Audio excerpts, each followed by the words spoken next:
Double mutant. What is the new COVID-19 variant found in India and how does it affect you? Should you be concerned right now? The double mutant variant found in India has not yet been categorized as a variant of concern. It is not yet found whether the new variant can shield the novel coronavirus from known medications and the vaccines approved in India. What are the concerns? According to the Union Health Ministry, such mutations confer immune escape and increased infectivity to the coronavirus.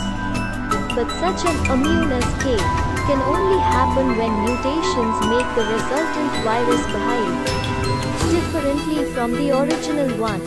Possible threats. Mutations have the potential to make viruses inherently better on infecting people or allow the virus to evade neutralizing antibodies. In some cases, mutant variants can also reinfect individuals, though the number may not be high. But if the virus uses reinfection to spread, then it can penetrate herd immunity. Are such double mutants rare? As per experts, such mutations are not rare. Viruses evolve to sustain their lives and improve infectivity as they spread. What is the new variant found in India? Then, reportedly, the new variant found in India carries the characteristics of two already identified mutants on the spike protein. They are codenamed as E484Q and L452R. While L452R is comparable to the California variant, E484Q is comparable to the Brazilian and South African variants. What is a double mutant variant? According to experts, viruses keep changing their structure as they spread. While mostly inconsequential, some mutations cause changes in spike protein that the virus uses to latch on to enter human cells. A double mutant variant is one that has two mutations coming together at the same time. Tracing origins. All about the WHO-convened probe over the COVID-19 pandemic in Wuhan. Aim of the probe, China, Wuhan. In December 2020, after many months of negotiations, a team of 10 scientists from WHO was decided to be sent to the city of Wuhan, China to understand what happened and therefore try to prevent future outbreaks.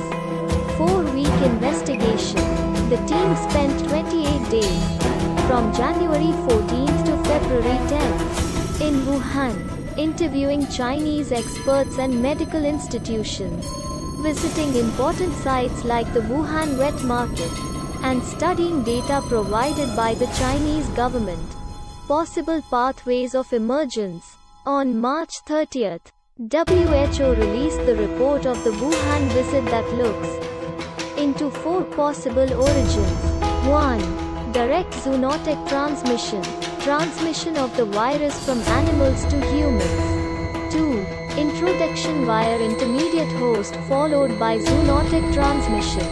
Transmission of virus from an animal reservoir to an animal host, followed by possible subsequent spillover among animal host group, and then transmission to humans. Possible pathways of emergence. 3. Introduction via the cold food chain. Direct zoonotic transmission or spillover through an intermediate host via cold food chain. Product. 4. Introduction via a laboratory incident. Transmission of virus via laboratory incident, reflecting an accidental infection of staff from laboratory activities involving the relevant viruses. Conclusion of the probe. The report concludes that COVID-19 is most likely to have spread to humans from an intermediate animal host. The team called for a continued scientific and collaborative approach to be taken towards tracing the origins of COVID-19, the report stated. Possibility of a lab leak. The report states the laboratory origin of COVID-19 is extremely unlikely. However, contradicting the findings, WHO Director General Tedros Adhanom Ghebreyesus said, "I don't believe that this assessment was extensive enough. Further data and studies will be needed to reach more robust conclusions." China accused of withholding data.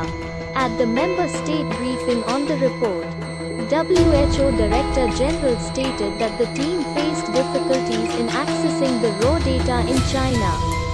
"I expect future collaborative studies to include more timely and comprehensive data sharing," he added. Criticisms. 14 countries, including the US, UK, and Japan, issued a joint statement expressing concerns over the study's limited access to complete original data and samples, and called it significantly